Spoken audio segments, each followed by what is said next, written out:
Hello students, बाल मंदिर बाड़मेर के इस यूट्यूब चैनल पर आप सबका हार्दिक स्वागत है। प्रिय विद्यार्थियों, आज की इस वीडियो में हम बात करेंगे क्यू की। स्टूडेंट, इससे पिछले वीडियोस में आपने स्टैक डेटा स्ट्रक्चर पढ़ा था। आज मैं आपको बताऊंगा क्यू डेटा स्ट्रक्चर। स्टूडेंट, जिस प्रकार स्टैक होता है, जिसकी व्यवस्था होती है लास्ट इन फर्स्ट आउट, मतलब जो सबसे अंतिम में एंटर हुआ है वही सबसे पहले बाहर आएगा। लेकिन क्यू के अंदर student first in first out होता है, मतलब जो सबसे पहले एंटर हुआ है वही सबसे पहले बाहर आएगा। आप सब भी अपनी लाइफ में कभी ना कभी किसी ना किसी लाइन के अंदर जरूर एंटर हुए हो। अगर बाई चांस कहीं पे लाइन लगी हुई है, माना कि बैंक के काउंटर पे लगी हुई है, या रेलवे में आप टिकट बुक करवा रहे हो तो वहाँ लगी हुई है, या बस में आप टिकट बुक वहाँ लगी हुई है, या फिर आप अपने स्कूल का फॉर्म भरते हो वहाँ पर लगी हुई है, कहीं पर भी अगर आप किसी लाइन में खड़े हुए हो तो जो सबसे पहले लाइन में लगता है वही सबसे पहले अपना काम करवा के सबसे पहले बाहर निकलता है। तो क्यू की व्यवस्था वही होती है, फर्स्ट इन फर्स्ट आउट, मतलब जो सबसे पहले एंटर हुआ है वही सबसे एंड में निकलेगा।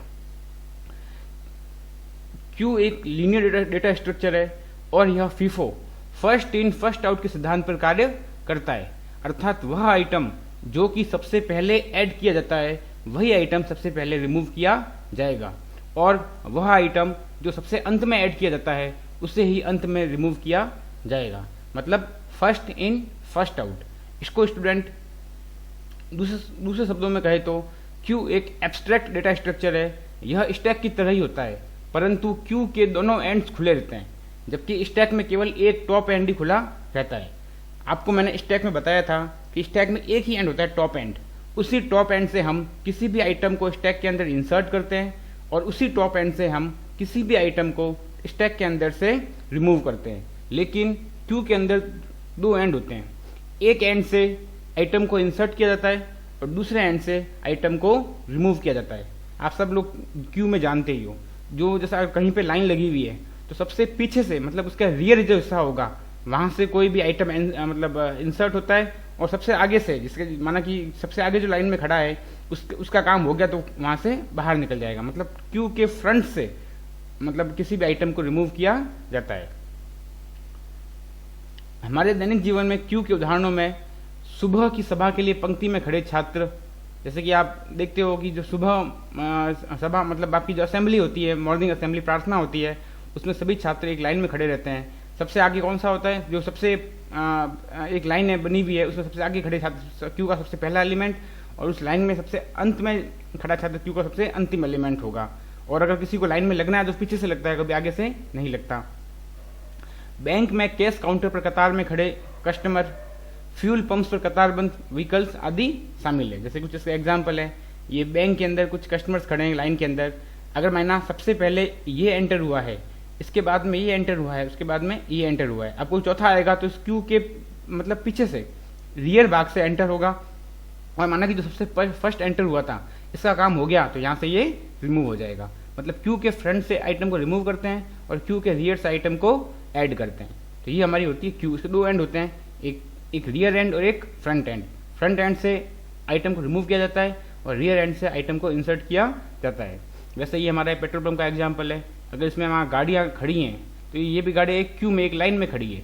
जो सबसे पहले गाड़ी आएगी उसी का सबसे पहले उसमें पेट्रोल भरेंगे। वैसे यहाँ कस्टमर जो सबसे पहले आएगा उसका काम सबसे पहले होगा। ठीक है, तो ये हमारा होता है क्यू। अब कोई नई गाड़ी बाई चांस आनी है तो पीछे से इसमें ऐड होगी, बीच में से कहीं पर वो ऐड नहीं हो सकती। तो क्यू के अंदर क्या होता है, उसके रियर पोर्शन से हम किसी आइटम को ऐड करते हैं और फ्रंट से उसको डिलीट करते हैं। इसके दो छोर होते हैं। जैसे स्टैक में एक छोर ही होता है टॉप, वहीं से हम आइटम को ऐड करते हैं, वहीं से हम आइटम को रिमूव करते हैं। लेकिन क्यू के अंदर दो छोर होते हैं, एक आइटम को रिमूव करने के लिए और एक आइटम को ऐड करने के लिए। अब ये फर्स्ट इन फर्स्ट आउट जो प्रिंसिपल है इसको समझो। Q first in first out के सिद्धांत का पालन करती है, क्योंकि क्यू में पहले प्रवेश करने वाला तत्व पहले बाहर आएगा। इस प्रकार क्यू में लंबे समय तक रहने वाला तत्व को पहले हटा दिया जाएगा। मतलब कि अगर कोई लाइन में कोई पर्सन लगा है, वो उसका काम सबसे पहले क्यों होगा, क्योंकि सबसे पहले आया है और काफी लंबे समय तक वो लाइन में खड़ा रहता है, मतलब लाइन में रहता है, तभी उसका काम सबसे पहले होता है। इसे फर्स्ट कम फर्स्ट सर्व के रूप में भी जाना जाता है कि पहले आओ पहले पाओ, मतलब फर्स्ट कम फर्स्ट सर्व, पहले आओ और पहले सर्विस पाओ। तो मतलब फर्स्ट इन फर्स्ट आउट का मतलब क्या है, कि पहले आओ पहले पाओ, फर्स्ट कम फर्स्ट सर्व भी कहते हैं। मतलब एक तो हो जाएगा FIFO, first in first out, ये भी सेम सिद्धांत है। इसको हम इसका दूसरा नाम हो सकता है first come first serve, FCFS। Queue एक ऐसी व्यवस्था है जिसमें हमेशा एक छोर से नए ऑब्जेक्ट या आइटम जुड़ते हैं जिन्हें आमतौर पर रियर कहा जाता है। मतलब क्यू जहां से हम आइटम को इंसर्ट करते हैं, जोड़ते हैं, जैसे क्यू के पीछे से उस भाग को कहते हैं हम रियर भाग। और ऑब्जेक्ट या आइटम को हमेशा दूसरे छोर से रिमूव किया जाता है जिसे आमतौर पर क्यू का फ्रंट कहा जाता है। मतलब क्या होता है, फ्रंट और रियर। फ्रंट से आइटम को रिमूव करते हैं और रियर से आइटम को ऐड करते हैं, इंसर्ट करते हैं। रियर को क्यू के टेल, मतलब जो रियर क्या होता है, क्यू का टेल मतलब पीछे वाला भाग, और फ्रंट को क्यू का हेड के रूप में भी जाना जाता है। अब इससे कुछ एप्लीकेशन देखो कि इसका इस्तेमाल हम कहाँ कहाँ करते हैं डेली लाइफ में भी और कंप्यूटर साइंस के अंदर भी। पहले हम बात करते हैं क्यू की अवधारणा के वास्तविक जीवन के कई अनुप्रयोग है। जैसे वास्तविक जीवन में कहाँ कहाँ इसका इस्तेमाल कर सकते हैं। यदि कोई ट्रेन टिकट वेटिंग लिस्ट में है, मतलब कोई माना कि किसी ने ट्रेन की टिकट करवाई है, उसका नंबर वेटिंग लिस्ट में है, उसका नंबर वेटिंग लिस्ट में पहला नंबर है, ठीक है, जैसे कि वेटिंग लिस्ट फर्स्ट। तो इसका मतलब है कि वेटिंग लिस्ट संख्या के बढ़ते क्रम के अनुसार कंफर्म होने के लिए टिकटों की क्यू में, मतलब इसके बाद वेटिंग लिस्ट के बाद एक और पर्सन आया, उसने भी वेटिंग में लगवाई, टिकट करवाई, उसने भी, इस प्रकार वेटिंग लिस्ट हमारी बढ़ती रहती है। और यदि एक कंफर्म टिकट रद्द हो गया, माना कि आप कोई कंफर्म टिकट रद्द हो गया, तो वेटिंग लिस्ट में जो फर्स्ट नंबर पर है उसका टिकट कंफर्म होगा। तो वेटिंग लिस्ट फर्स्ट क्रमांक की टिकट वेटिंग लिस्ट के सामने से हटा दिया जाता है और कंफर्म हो जाता है। मतलब जो वेटिंग लिस्ट की क्यू में सबसे आगे है उसका टिकट कंफर्म हो जाएगा। कब? जब कोई कंफर्म टिकट रद्द हो जाती है, कोई टिकट कोई अपनी कैंसिल करवा देता है तब। तो ये भी सारी वेटिंग लिस्ट भी कैसे होती है, एक क्यू को मेंटेन करके रखती है। कभी कभी कस्टमर सर्विस सेंटर पर कॉल करने पर, मतलब जब भी आप कस्टमर केयर को कॉल करते हो, तब कई बार क्या होता है कि जो आगे जो सर्विस देने वाले होते हैं वो फ्री नहीं होते, तो आपको कहाँ एक क्यू में डाल दिया जाता है, ठीक है। और क्यू में जब तक आप इंतजार करते हो जब तक आपका नंबर नहीं आता। तो नंबर भी कैसे आता है, अगर आप पहले आए तो आपका नंबर पहले आएगा, अगर आप बाद में आए तो आपका नंबर बाद में आएगा। कभी कभी कस्टमर सर्विस सेंटर पर कॉल करने पर इंटरेक्टिव वॉइस रेस्पॉन्स सिस्टम, मतलब IVR जिसको आप बोलते हैं IVR में हमें तब तक इंतजार करने के लिए कहता है जब तक कि सपोर्ट पर्सन उपलब्ध न हो जाए। मैंने सपोर्ट पर्सन है कोई, वो किसी और कॉल पर बिजी है, तो आपका कॉल कैसे लेगा। अब माना कि आपसे पहले 2 लोग और हैं, तो सपोर्ट पर्सन फ्री होने के बाद भी आपसे पहले उन 2 लोगों को क्रम वाइज लेगा, ठीक है, और आपको जब आपका नंबर आएगा तब आपको लेगा, मतलब आप क्यू में रहोगे। यहाँ कॉल सर्विस के लिए इंतजार कर रहे ग्राहकों को क्यू में डाल दिया जाता है। ये कुछ हो गए जीवन, मतलब वास्तविक जीवन में इनका इस्तेमाल हम कहाँ देखते हैं। अब बात करते हैं कंप्यूटर साइंस में क्यू के कुछ उदाहरण। कंप्यूटर साइंस में इसका इस्तेमाल कहाँ कहाँ किया जाता है। मान लीजिए कोई वेब सर्वर परिणाम घोषित करने के लिए, मतलब रिजल्ट घोषित करने के लिए एक वेबसाइट की होस्टिंग कर रहा है। होस्टिंग मतलब मेजबानी। कोई एक वेब सर्वर है, आप मान लो आपकी 12th का रिजल्ट आ गया, तो किसी वेबसाइट की रिजल्ट आएगा, तो वेब सर्वर है उसका परिणाम घोषित करने के लिए वेबसाइट की होस्टिंग कर रहा है। यह सर्वर परिणाम देखने के लिए मैक्सिमम 50 कॉन्करेंट रिक्वेस्ट को संभाल सकता है, मतलब एक साथ 50 रिक्वेस्ट को वो संभाल सकता है। अब माना कि यूजर तो होते हैं हजारों लाखों होते हैं, ठीक है। अब हजारों लाखों यूजर को अगर ये एक बार के अंदर 50 रिक्वेस्ट को संभाल सकता है, तो अगर इसके पास हजारों रिक्वेस्ट आएगी तो बाकी सभी रिक्वेस्ट को कहाँ डाल देगा, ये क्यू के अंदर डाल देगा। जैसे फर्स्ट 50 आए, उसके बाद में सेकंड 50 आए, उसके बाद थर्ड 50 आए, इस प्रकार से वो हमारा सर्वर रिक्वेस्ट को हैंडल करता है। इसलिए हजारों उपयोगकर्ता रिक्वेस्ट को पूरा करने के लिए एक क्यू का उपयोग किया जाता है, ठीक है। अगर एक बार में 50 रिक्वेस्ट संभाल सकता है तो एक बार में 50 लेगा, ये 50 फ्री हो जाएंगे, उसके बाद में और 50 को लेगा। इस प्रकार से हमारा सर्वर काम करेगा।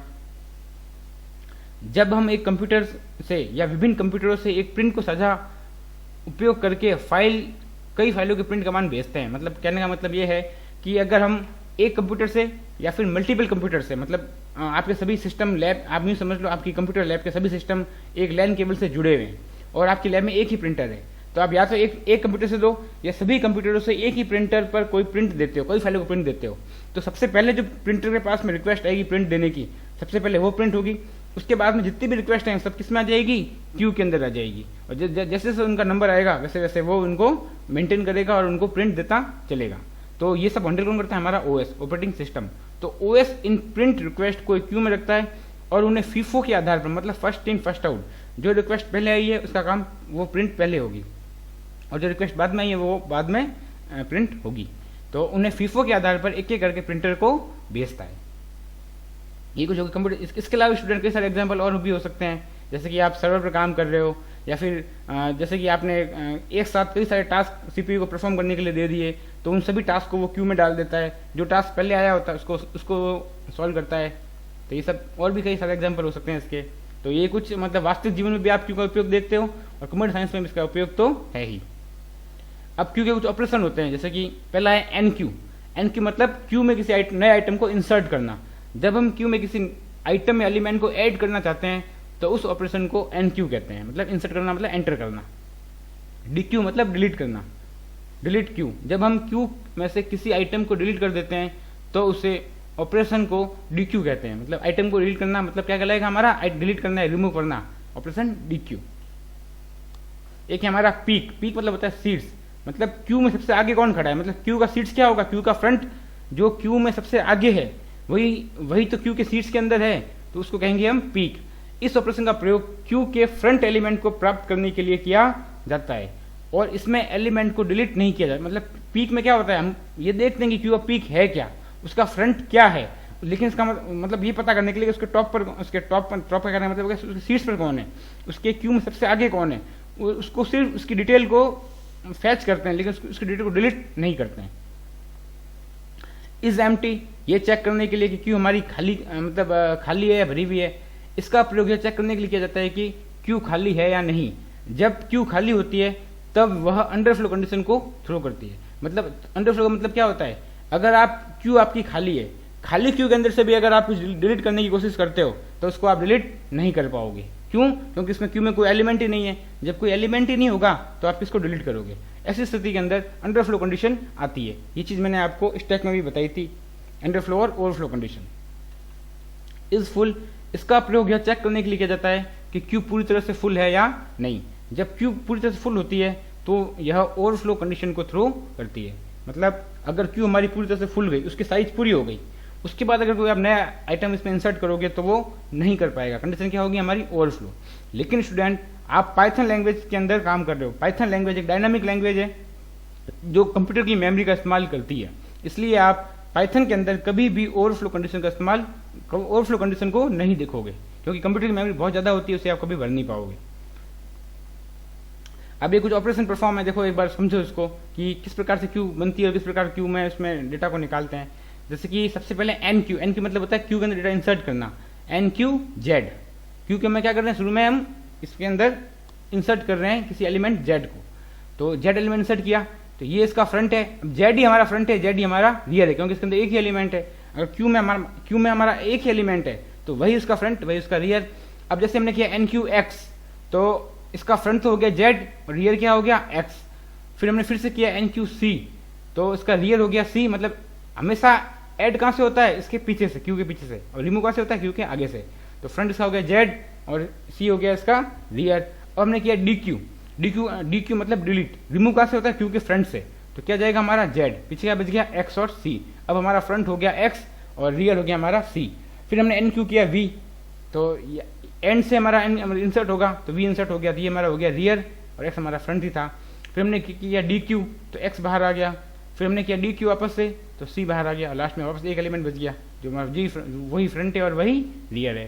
तो ये कुछ इसका मतलब क्यू का एक डायग्रामेटिकली कि किस प्रकार से क्यू को हम इन्फॉर्म करते हैं। अब देखते हैं इसको इम्प्लीमेंटेशन, मतलब इसको किस प्रकार से हम इम्प्लीमेंट करेंगे पाइथन प्रोग्राम के अंदर। इसको आप ध्यान से समझना। जैसे मैंने आपको स्टैक में बताया था कि किस प्रकार से हम स्टैक को इम्प्लीमेंट करेंगे पाइथन के एडिटर पर, वैसे मैं आपको क्यू के बारे में बताऊंगा। लेकिन सबसे पहले हम इसमें कौन कौन से फंक्शन का इस्तेमाल करने वाले हैं उसके बारे में आप सब लोग जान लो। क्रिएट एन एम्प्टी क्यू, सबसे पहले हम क्या करेंगे, एक खाली क्यू को बनाएंगे। इसके लिए भी हम यहाँ पर लिस्ट फंक्शन का इस्तेमाल कर रहे हैं। मतलब एक माई क्यू नाम का एक वेरिएबल है, इसके अंदर हम एक खाली लिस्ट को बना रहे हैं। ठीक है, लिस्ट फंक्शन क्या करता है, एक एम्प्टी लिस्ट को क्रिएट करके देता है। अब इसके अंदर डेटा कहां से आएगा, जब हम जैसे जैसे इंसर्ट करेंगे, एन क्यू करेंगे, वैसे वैसे इसके अंदर डेटा आएगा। तो इस स्टेटमेंट के द्वारा हमने एक एम्प्टी लिस्ट क्रिएट कर ली जो हमारी क्यू होगी। अब function name enqueue to insert a new element in the queue, मतलब क्यू में एलिमेंट को अंतिम छोर से इंसर्ट करना। मतलब इंसर्ट कहां से करते हैं, हमेशा उसके रियर पोर्शन से। तो वैसे तो हमारे अभी क्यू खाली है तो उसका रियर और फ्रंट एक ही होगा। ठीक है, अंतिम छोर से इसको इंसर्ट करेंगे। अब फंक्शन क्या है, डेफ मतलब डिफाइन, फंक्शन का नाम एन क्यू, माई क्यू मतलब जो हमारी लिस्ट बनाई थी हमने उस लिस्ट का नाम, हमारी क्यू का नाम, और इस क्यू के अंदर हमको एक एलिमेंट इंसर्ट करना है।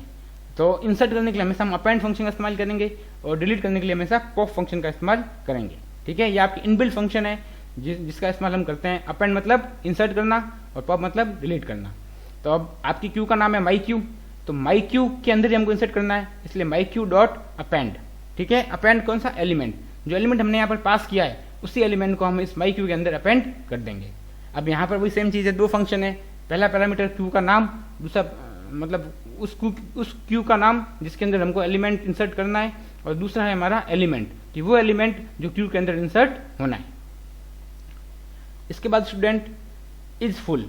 अब इज फुल फंक्शन का इस्तेमाल, इज फुल फंक्शन हम नहीं बनाएंगे, क्यों, क्योंकि हम पाइथन के अंदर काम करते हैं, पाइथन एक डायनामिक लैंग्वेज है, इसलिए हमें इसके अंदर फिक्स साइज लिस्ट हम नहीं बना सकते हैं, क्योंकि पाइथन हमारी कंप्यूटर मेमोरी का इस्तेमाल करता है जिसमें हम कभी नहीं भर पाएंगे, इसलिए कभी भी ओवरफ्लो कंडीशन नहीं आएगी। हम इस फुल फंक्शन को इम्प्लीमेंट करने की आवश्यकता नहीं है, क्योंकि पाइथन एक डायनामिक भाषा होने के कारण फिक्स्ड साइज लिस्ट बनाने के लिए नहीं कहता है, इसलिए हम कभी भी ऐसी स्थिति का सामना नहीं करेंगे जब क्यू भर जाए, मतलब क्यू हमारी कभी भरेगी ही नहीं। क्यों, क्योंकि वो कंप्यूटर मेमोरी का इस्तेमाल करता है और कंप्यूटर की मेमोरी इतनी ज़्यादा होती है कि उसे आप नहीं भर पाओगे। ठीक है, अब है अगला function name is empty to check whether the my queue is empty और नॉट, मतलब हमारी क्यू खाली है या नहीं, क्यू को चेक करना कि वो खाली है या नहीं, इसके लिए बनाएंगे इज एम्प्टी नाम का फंक्शन।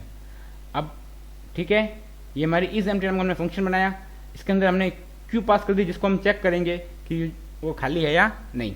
ठीक है, अब इसकी क्यू की लेंथ निकालेंगे, अगर लेंथ इसकी 0 है इसका मतलब हमारी क्यू में एक भी एलिमेंट नहीं है, और हम कर देंगे रिटर्न ट्रू, हमारी क्यू क्या है, खाली है। अगर क्यू में मतलब ये हमारी कंडीशन फॉल्स हो जाती है, फॉल्स कब होगी, जब क्यू में एलिमेंट 0 नहीं होंगे, 0 से ज़्यादा होंगे, तो हम क्या देंगे एल्स में रिटर्न फॉल्स। ट्रू अगर रिटर्न करता है इसका मतलब क्या हमारी क्यू खाली है, अगर फॉल्स रिटर्न करता है इसका मतलब हमारी क्यू खाली नहीं है। सिंपल सा फंक्शन है ये भी। आगे हम चेक करते हैं कि डी क्यू मतलब क्यू के अंदर से किसी एलिमेंट को डिलीट करना, function name dequeue to delete the element from the front of queue. अब क्यू के फ्रंट से डिलीट करेगा, ठीक है, क्यू के एलिमेंट को फ्रंट एंड से डिलीट करना, इसके लिए इस्तेमाल करेंगे हम डी क्यू नाम के फंक्शन का। अब इसको आप समझो, डी क्यू फंक्शन अब किस में से करना है, जो आपकी क्यू है, जो आपकी क्यू का नाम है उसको क्यू को आपने पास कर दिया। अब डिलीट करने से पहले चेक करेंगे कि कहीं वो क्यू हमारी मतलब खाली तो नहीं है, अगर पहले से खाली है तब क्या डिलीट करोगे, हमारी अंडरफ्लो कंडीशन आ जाएगी। अब यहाँ देखो नॉट फंक्शन इस्तेमाल किया है, समझना नॉट मतलब क्या है, जो भी जो ये हमारा जो ये इज एम्प्टी नाम का फंक्शन है जो क्या चेक करता है कि हमारी क्यू खाली है या नहीं। अगर ये रिटर्न करता है ट्रू, इज एम्प्टी नाम का फंक्शन हमारा जो रिटर्न करता है ट्रू, उसको कर देगा ये नॉट, मतलब ट्रू है तो ये क्या कर देगा इफ नॉट, कंडीशन मेरी क्या हो जाएगी false, return my queue dot pop. और जो उसका इंडेक्स नंबर 0 पर मतलब फ्रंट से डिलीट करता है, इसका मतलब क्या है, इंडेक्स नंबर क्या होगा उसका 0, और वहां से हमारा क्या हो जाएगा एक एलिमेंट पॉप हो जाएगा। अगर इसने कर दिया फॉल्स तो मतलब कंडीशन क्या जाएगी हमारी फॉल्स, और हम यहाँ आ जाएंगे एंटर क्यू इज एम्प्टी। ठीक है, इफ नॉट का मतलब समझ में आया आपको। अगर आप इफ इज एम्प्टी नॉट नहीं लगाते हो तो ट्रू वाला यहाँ लिखोगे, एल्स वाला यहाँ लिखोगे, इसको उल्टा कर दोगे इस कंडीशन दोनों को, जिससे भी कोई फर्क नहीं पड़ेगा। If not is empty my Q, इसने रिटर्न किया ट्रू, नॉट ने उसको कर दिया उल्टा, मतलब क्या कर दिया फॉल्स। तो फॉल्स कंडीशन होने पर क्या पता चलेगा कि क्यू हमारी एम्प्टी नहीं है, तब हम उसके 0 इंडेक्स वाले एलिमेंट को क्या कर देंगे पॉप कर देंगे, डिलीट कर देंगे।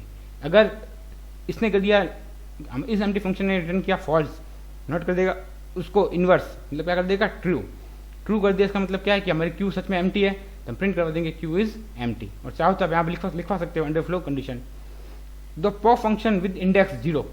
ठीक है, लिस्ट की शुरुआत से एलिमेंट को डिलीट करेगा, इसलिए वो क्यू के फ्रंट होगा, मतलब इंडेक्स नंबर 0 पर जो क्या होगा लिस्ट का पहला एलिमेंट, और वही क्यू का क्या होगा फ्रंट होगा। अब है साइज, मतलब क्यू में नंबर ऑफ एलिमेंट कितने हैं, कुल एलिमेंट की संख्या ज्ञात करनी हो तो हम इसके अंदर से देख सकते हैं। ये साइज फंक्शन का इस्तेमाल करेंगे हम लेंथ फंक्शन का। लेंथ क्या करता है, क्यू की पूरी लेंथ बता देगा हमको, मतलब एक्चुअली माई क्यू में क्या है एक लिस्ट ही तो है, लिस्ट की लेंथ ज्ञात करनी तो कैसे ज्ञात करेंगे लेंथ फंक्शन से, ये आपने लेंथ क्लास में पढ़ रखे हैं सारे फंक्शन। ये तो साइज फंक्शन है, इसमें हमने क्यू पास कर दी, अब रिटर्न लेंथ और माई क्यू, मतलब जो हमने क्यू पास की उसकी लेंथ क्या है रिटर्न कर देगा। इससे पता चल जाएगा कि क्यू में कितने नंबर ऑफ एलिमेंट्स हैं। अब वह फंक्शन का मतलब पीक कि क्यू में सबसे आगे कौन है, उस पीक को हमको जानना हो तो फ्रंट एंड से पीक फंक्शन द्वारा क्यू के एलिमेंट को रीड करना। मतलब यहाँ पर हम पीक फंक्शन द्वारा कभी भी फ्रंट एंड से एलिमेंट को डिलीट नहीं करते हैं। मतलब जो क्यू में सबसे आगे होता है, जो पीक के ऊपर होता है, उसको हम सिर्फ रीड करते हैं। तो ये फंक्शन क्या होगा, डेफ, ठीक है। मतलब डेफ में आप जानते हो डिफाइन करना किसी फंक्शन को, पीक या माई क्यू, मतलब जो जिस क्यू का हमको पीक ज्ञात करना है उसको, उस क्यू को हम यहाँ पास कर देंगे जो जिसका नाम था हमारा माई क्यू। अब चेक करना है, अगर क्यू हमारी खाली है तब तो उसका कोई मतलब पीक होगा ही नहीं, अगर क्यू हमारी भरी हुई है तभी उसका पीक होगा। तो हम क्या करते हैं, पहले किया इफ इज एम्प्टी, मतलब अगर हमारी क्यू खाली है, ये क्यू रिटर्न करता है तो हम रिटर्न कर देंगे क्यू इज एम्प्टी और कुछ भी रिटर्न नहीं करेगा।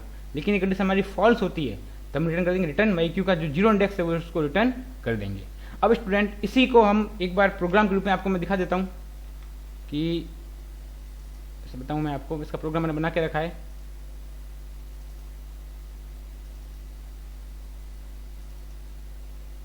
चलो यहाँ से नहीं देखते,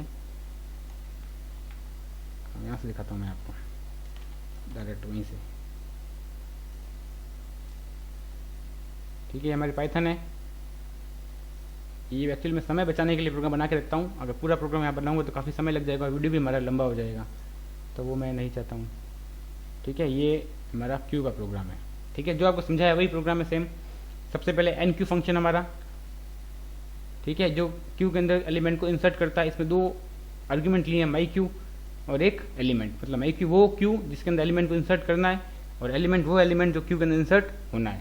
इसे यहाँ इस्तेमाल किया हमने अपेंड फंक्शन का, मतलब माई क्यू के अंदर हम अपेंड कर देंगे उस एलिमेंट को जो हमने यहाँ पे पास किया था।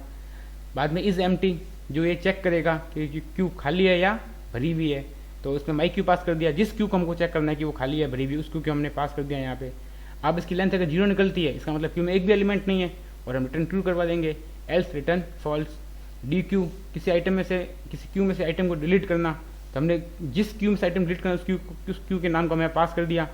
अब लिखा है इफ नॉट इज एम्प्टी, मतलब इसने अगर रिटर्न किया ट्रू तो उसको नोट कर देगा उसको फॉल्स और उसके हम इंडेक्स नंबर जीरो से एलिमेंट को डिलीट कर देंगे, क्योंकि अगर डिलीट करना है तो क्यू का फ्रंट इस्तेमाल आएगा। क्यू के फ्रंट के अंदर मतलब अब क्यू में से अगर हमें किसी भी एलिमेंट को डिलीट करना है तो क्यू के फ्रंट से होता है, और फ्रंट में क्या होगा, मतलब क्यू का इंडेक्स नंबर जीरो वाला पर्सन, जो क्यू के सबसे आगे होगा वही क्यू का फ्रंट होगा। तो इंडेक्स नंबर जीरो से हम उस एलिमेंट को डिलीट कर देंगे। अगर हमारी क्यू खाली मिल जाती है हमको तो हम प्रिंट करवा देंगे क्यू इज एम्प्टी और कुछ भी डिलीट नहीं होगा। अब भाई साइज, क्यू की साइज ज्ञात करनी हो तो यहाँ हमने इस्तेमाल किया लेंथ फंक्शन का। ठीक है, माई क्यू की जो भी लेंथ होगी वो लेंथ निकाल देगा, वही हमारी क्यू की क्या होगी, साइज होगी। अब पी फंक्शन क्या करता है, क्यू में सबसे आगे कौन है, मतलब पीक के क्यू के पीक पर कौन है। पीक मतलब क्या होता है, शीर्ष। अब जो क्यू में सबसे आगे होगा वही क्यू का क्या होगा, पीक होगा, वही क्यू का शीर्ष होगा।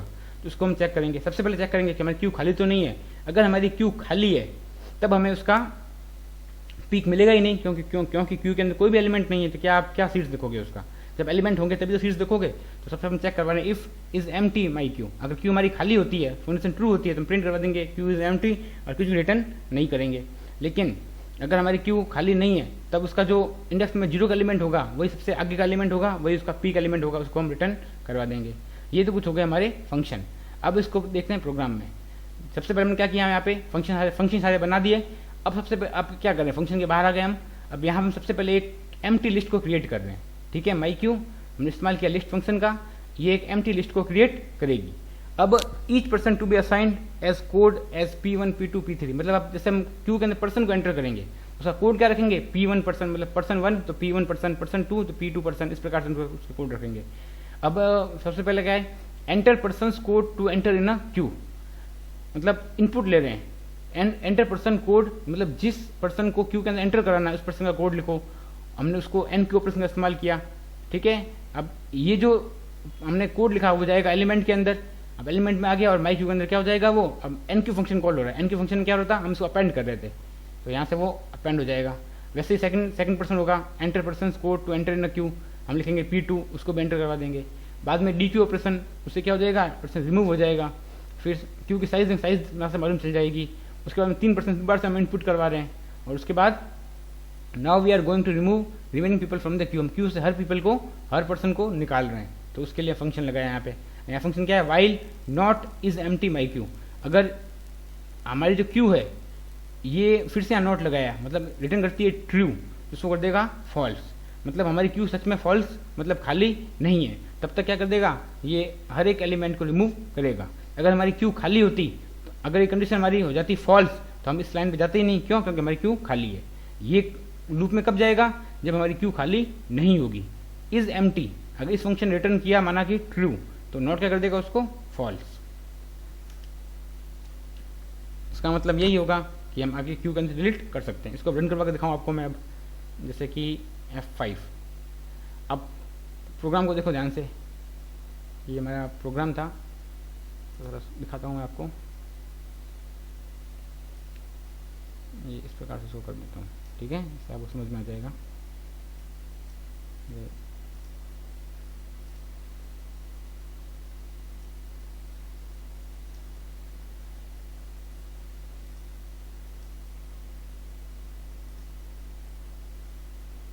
छोड़ो, पहले क्या, enter person code to enter in a queue, ठीक है।